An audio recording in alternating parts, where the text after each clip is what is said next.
कहाणी श्री विष्णूची. ऐका परमेश्वरा महाविष्णू तुमची कहाणी. काशीपूर नगर, सुवर्णाचा वड, भद्रकाली गंगा, नऊवाडी 52 आड. तिथे एक सप्तक्या ब्राह्मण तप करीत आहे.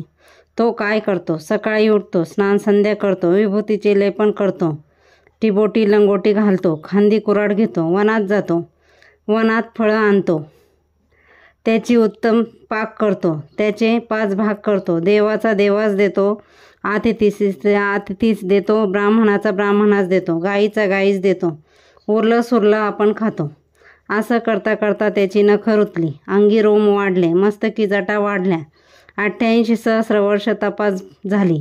एवढे तप कोण्या कारणे करतो? कपोत कपोती एका वृक्षावर बसली होती. ती त्याला विचारू लागली, भल्या ब्राह्मणा, जपी ब्राह्मणा, चरणी तर चालतोस, मुखी तर वततोस, मग एवढे तप कोणा कारणे करतोस? महाविष्णू निजले होते. तिथे येऊन कपोत कपोती सांगू लागली की काशीपूर नगर, सुवर्ण वड, भद्रकाली गंगा, नऊवाडी 52 आड. तिथे एक सप्तक्या ब्राह्मण तप करीत आहे.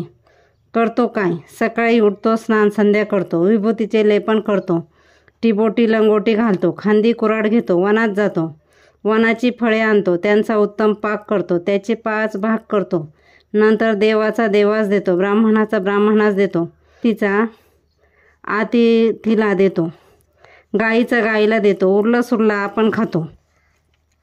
असं करता करता नखं रुतली, बोटं खुपली, अंगी रोम वाढले, मस्तकी जटा वाढल्या. 88 सहस्र तप केलं. एवढं तप कोणा कारणे करतो? महाविष्णू भेटावा ह्या कारणे करतो. महाविष्णू बरं म्हणाले. झटकन उठले, पायी खडावा घातल्या, मस्तकी पितांबर गुंडाळायला ब्राह्मणाजवळ जाऊन उभे राहिले.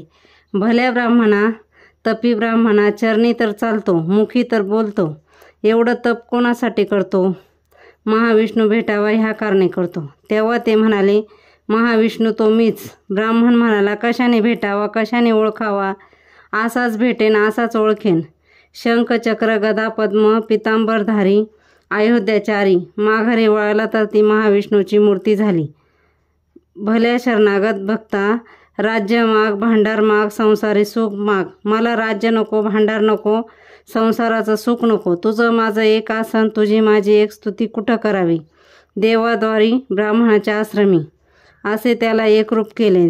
जे महाविष्णूची कहाणी ऐकतात त्यांचे किलमिष पातके हरतात. जे नित्य कहाणी करतात त्यांना विष्णू प्राप्ती होते. ही 60 उत्तराची कहाणी. 5 उत्तरी सुफल संपूर्ण.